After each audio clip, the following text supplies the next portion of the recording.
Nova resolução dos assessores, o novo marco regulatório dos assessores de investimentos, e é sobre este assunto que nós vamos falar hoje. Bom, esta nova resolução entrou em vigor em junho de 2023 e trouxe o quê? Democratização e liberdade. Essas foram as palavras da CVM nos discursos para a edição deste marco regulatório. Nós tivemos mudanças importantes, como, por exemplo, a possibilidade de contratar o assessor de investimentos de outras formas que não aquele modelo comum de sociedade simples, na realidade, na qual todo mundo tinha que ser assessor de investimento e sócio. Então, era muito comum ter sociedades de 300, 200, 100 assessores de investimentos. Hoje, não tem mais essa obrigatoriedade. Porém, para que isso aconteça, tem que ter uma transformação da sociedade. Sociedade simples, sociedade empresária. Então, este foi um ponto que de fato trouxe benefícios para o setor. Por quê?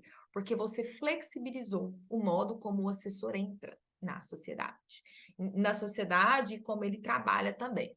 Então, eu acredito que isso está dando, né, e vai fornecer ainda mais mobilidade ali e velocidade na contratação de assessores. E aqui eu fiz esse esquema, isso aqui é coisa antiga, eu acho que eu devo ter montado isso aqui em julho, mas tudo bem, ainda tá valendo. Até então, o mercado de assessoria de investimentos, o mercado se comportou dessa forma. Você tinha um contrato social, você tinha ali contratos preliminares, acordos sócio, você tinha um partnership, assessores que prospectam, assessores que não prospectam, compra de cotas e tinha ali CEOs majoritários, heads e os minoritários. Hoje, essa estrutura pode mudar, porque nós podemos ter mais de 2 tipos de acordos de sócios, a gente pode ter ali uma estrutura CLT que, a depender do tamanho da sua operação, pode fazer sentido.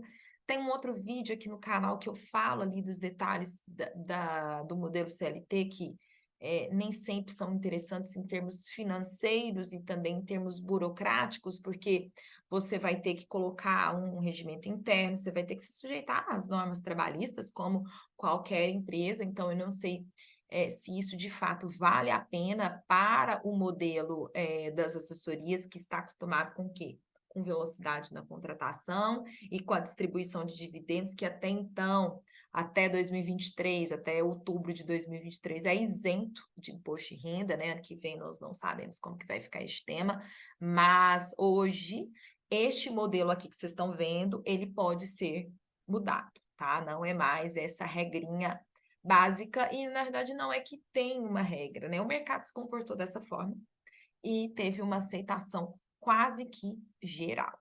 Bom, as demandas, agora entrando em outro assunto, as demandas em 2022, que eu observei também em 2021, foram essas, né? Teve muito problema em relação ao tombamento da carteira, esses desentendimentos a respeito da cláusula de não aliciamento dos clientes, declaração né, de quem é a base do cliente, né, como que fica, se cumpre ou se não cumpre a cláusula de não concorrência, se essa cláusula é válida, se não é válida, questões de arbitragem, que hoje está tendo uma flexibilização grande, e veio também o início, né, dos casos trabalhistas, né, assessores versus CEOs, aí pleiteando o quê? Reconhecimento do vínculo empregatício em razão do modo como aquele assessor trabalhou na assessoria. Ah, Vivian, tem vínculo ou não tem vínculo? Não sei, tá? Tem que olhar os 3 requisitos, né, para que tenha o vínculo empregatício. Eu defendo a tese de que não existe, tá? Mas depende o quê? Da realidade. Por quê? Porque o direito do trabalho, diferente do direito civil, que olha contrato, que olha ali para o que as partes acordaram, o direito trabalhista olha para a realidade. Então, se você tem um contrato em que você fala que você é sócio, mas na realidade você está trabalhando como empregado, é vínculo empregatício, tá? Mas aqui só um detalhe, não é tão simples assim, tá? Não é tão simples assim este reconhecimento. Bom, em 2023, não, sabe, em 2022, na verdade, eu fiz essa pergunta em uma palestra que teve em São Paulo, que é: de quem é o cliente? Este foi o tema, esse foi a headline da palestra, porque estava ali no ápice, né, essa questão, o cliente é do assessor, o cliente é do CEO, o cliente é da corretora, né, e até hoje isso não foi decidido. Na minha visão, esta é uma questão que as corretoras poderiam se pronunciar, porque o vínculo jurídico contratual do cliente é com a corretora em razão quê? Da custódia do dinheiro. Então, as corretoras, elas têm poder de direcionar e de regular internamente este ponto. O CVM não se pronuncia sobre isso, claro, porque não é um tema dela, é um tema que deve vir da corretora. Bom, hoje as corretoras não se pronunciam, logo este tema é repassado para aqueles que abrem os escritórios e isso é refletido nos acordos. Por isso que às vezes é tudo muito bagunçado, tá? É uma liberdade que não faz bem. As corretoras deveriam impor aos seus prepostos, que são os assessores, PJ ou pessoa física, de quem é o cliente, ou como que fica ali aquela retaliação. O cliente mudou, 25% da receita durante 2 anos fica por tal, depois 75% fica por tal. Aquelas regras de retaliação que a gente já conhece. Bom, hoje, ainda em razão dessa demanda, em 2023 está mudando um pouquinho, mas as maiores preocupações, elas continuam. O que os CEOs querem? Eles querem contratar bem os assessores, eles querem acertar nessa contratação, para quê? Porque, para quê, na verdade? Para que eles tragam, para que eles levem os clientes bons para as assessorias e gerem receita, né? E para o escritório, e não custo.